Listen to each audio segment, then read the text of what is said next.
Isunya Partai Coklat ini itu adalah membackingi semua judi, tambang ilegal, dan narkoba. Oke Pak Franky, Ya. kemarin ada berita polisi tembak polisi terkait dugaan mengamankan tambang ilegal. Gimana tanggapan Pak Franky? Ya, jadi gini ya, ini yang dinamakan jeruk makan jeruk, buaya tembak buaya. Jadi kita tahu bahwa dari zaman Pak Listio Sigit, polisi itu sedang berbenah, polisi itu sedang bersih-bersih. Banyak dari anggota polisi yang disebut dengan oknum itu lakukan banyak tindakan kecurangan. Jadi nggak mewakili sebagai polisi penegak hukum. Mereka justru lah yang membackingi atau melakukan pelanggaran hukum. Mereka ada di backing di belakang tambang liar, narkoba, judi, dan lain-lain. Jadi gini ya, kejadiannya adalah AKP Ulil, Rianto Ulil yang sedang mengungkap kasus. Ini AKP Ulil tuh lulusan Akpol tahun 2012, berprestasi, dan waktu mengungkap tambang ilegal ini itu udah atas seizin Kapolda. Jadi ini udah resmi nih, udah seizin Kapolres. Nah, jadi ternyata sahabat dari AKP Dadang ditangkap. AKP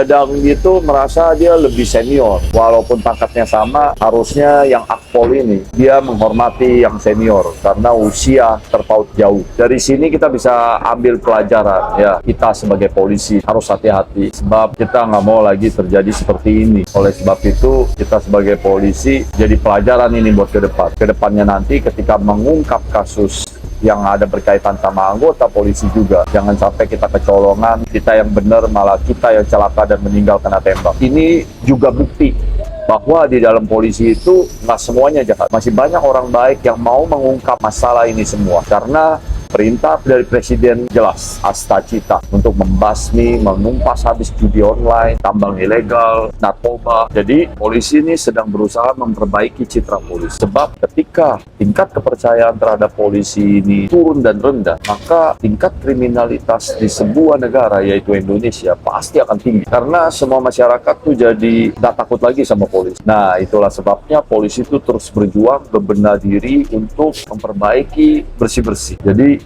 gini ya, isu yang beredar saat ini di zaman Presiden Jokowi. Ada isu tuh pada saat itu terbentuklah yang namanya Partai Coklat.